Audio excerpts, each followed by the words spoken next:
कैसे लगा? आज गला मेरा थोड़ा सही नहीं चल रहा है।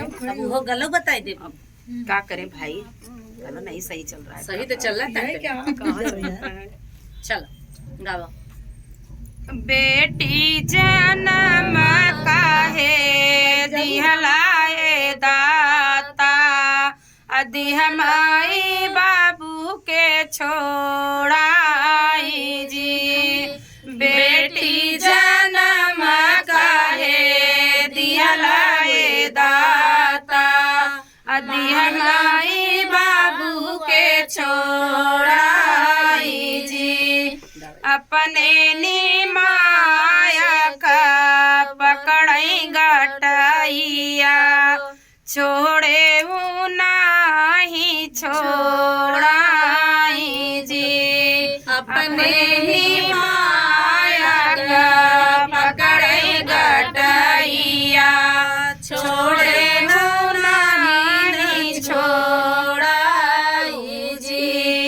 कवन गलतिया कैले है माया, कैलू अपना से दूर जी।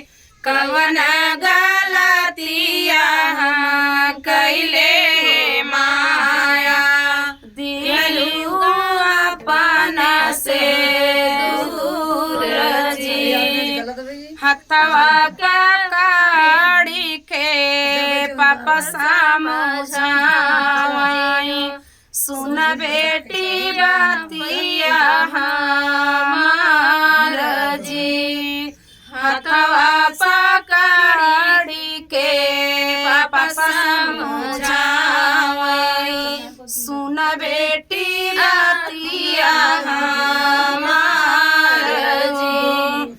दुनिया के रीति रिवाज आए बेटी, हमहू भाई है मजबूर जी।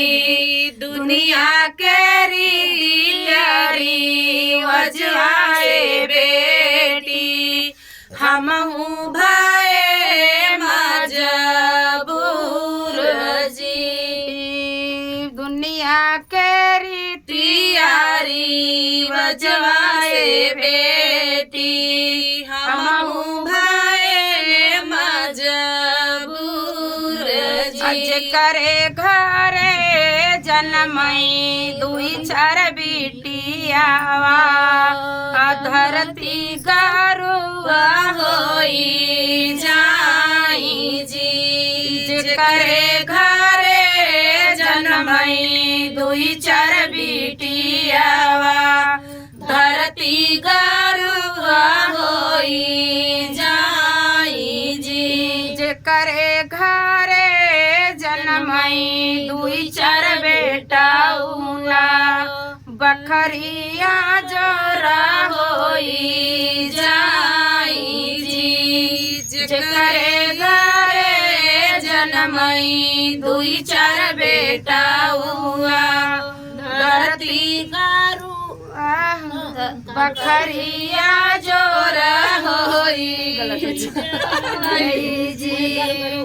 जवना सुखा मोरी बेटी तो से, जो सुखा बेटा नहीं दे जी। जवना सुखा बेटी तोहरे जे मिली आई, उ सुखा बेटा दे जी। जवना सुखा बेटी तोहरा से मिली है, उ सुखा बेटा ना दे जी। बेटी जन्म होला माई के कोखिया, जिंदगी बीतला ससुराल जी। बेटी जन्म होला माई के कोखिया, जिंदगी बीतल ससुराल जी। बेटी जन्म काहे दिया दिहलाए दाता अदिह माई बाबू के छोड़ाई जी बेटी जन्म काहे दिहलाए दाता दिहला माई बाबू के छोड़ाई जी। तो फ्रेंड ये गीत इलाहाबाद तक था। आप लोगों को कैसे लगा कमेंट यही पर के ऐसे बात है।